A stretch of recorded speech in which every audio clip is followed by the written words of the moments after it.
A regulamentação das casas de apostas, as chamadas bets, foi citada durante um evento aqui em São Paulo com a participação do presidente do Banco Central, Roberto Campos Neto. Pouco depois, um relatório do próprio BC trouxe um dado assustador que revela o tamanho do impacto desse setor de apostas na sociedade brasileira. Repórter Marília Ribeiro de Brasília chegando.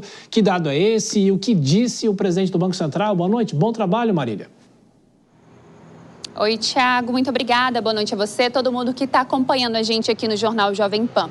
Esses dados, eles foram divulgados nesta terça-feira pelo Banco Central e essa análise técnica foi feita pelo banco logo após um pedido do senador Omar Aziz. E o que ela acabou revelando, né? Revelou que que as pessoas gastam, né, nesses jogos de aposta cerca de 20 bilhões de reais por mês. E o que vem preocupando ainda mais essa situação é que dessas pessoas, a maioria, algumas delas recebem benefícios do governo, são cerca de 5 milhões de pessoas. E elas acabam gastando 3 bilhões de reais com esses jogos de apostas via Pix, Thiago. Como eu disse, esses dados foram divulgados nesta terça-feira e eles também acabaram traçando o perfil desses jogadores, né? São pessoas com a idade entre 20 e 30 anos e elas chegam a gastar até 100 reais por mês nesses jogos de apostas conhecidos como bet. E o presidente do Banco Central, Roberto Campos Neto, mais cedo chegou a comentar sobre o assunto e ele alertou para uma percepção de que tem um efeito na inadimplência lá na ponta, né? E também que os Pix para essas bets aumentaram em 200%. E lá em Nova York, o presidente Luiz Inácio Lula da Silva também acabou comentando sobre este assunto. Ele afirmou que o endividamento dos mais pobres com apostas online é um problema que deve ser regulado pelo governo federal. Thiago, lembrando que o governo, ele colocou, né, que a partir do dia 1º de outubro, apenas aquelas empresas que solicitaram autorização para poderem estar atuando aqui no Brasil a partir de janeiro de 2025,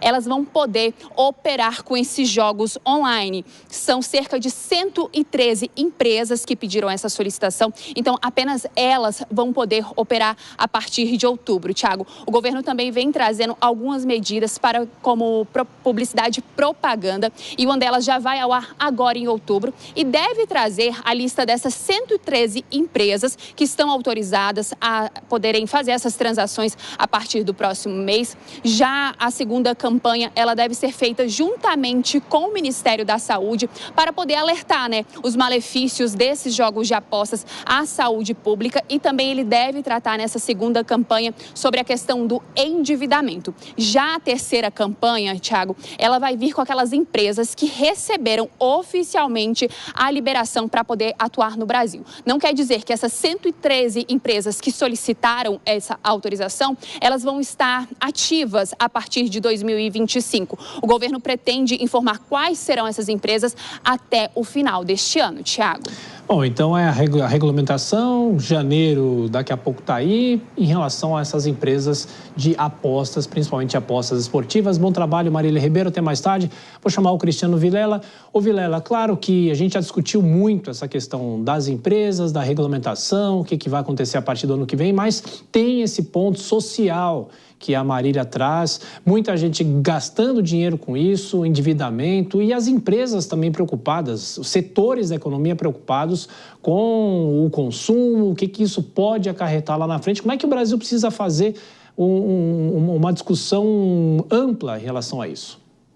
Olha, Thiago, eu vejo que é importante a regulamentação e a fiscalização por parte do Estado. Eu vejo que é importante que os diversos setores da economia, inclusive esse, tenham liberdade, claro, para trabalhar, para desenvolver as suas atividades, mas de uma forma regulada, de uma forma que a liberdade desses setores ela não venha a extrapolar e causar prejuízo, seja aos demais setores da economia, seja à sociedade de uma forma geral, com questões sociais, questões de saúde pública e tudo mais. Então, o papel do Estado nesse sentido é justamente o de estabelecer limites, para que essas atividades possam continuar existindo, mas dentro de um aspecto de normalidade, sem criar danos maiores ainda para a sociedade. Bom, mas essa também é uma discussão, né, que outros países fazem, como o próprio jogo, os cassinos. É possível ter algum tipo, Vilela, de educação para a população ao lidar com isso? Porque isso é um vício, é claro. A pessoa aposta, tem até informação de gente que largou o emprego para ganhar, ou tentar ganhar dinheiro só com isso, né? Exato. Eu vejo que é importante que haja um aspecto de orientação, de educação, de publicidade. Você vê que em outros aspectos também, envolvendo bebida, envolvendo cigarro, envolvendo outras atividades, existe uma regulamentação já bastante consolidada, o que faz com que possa coexistir esse tipo de comércio com a necessidade de você limitar ou de você estabelecer limites para esse tipo de publicidade. Então, eu vejo que existe um limite. É importante que haja regulamentação. A regulamentação é feita de uma forma séria, de uma forma segura, é quem vai poder fazer com que essas atividades possam coexistir, mas sem gerar danos maiores ainda à sociedade.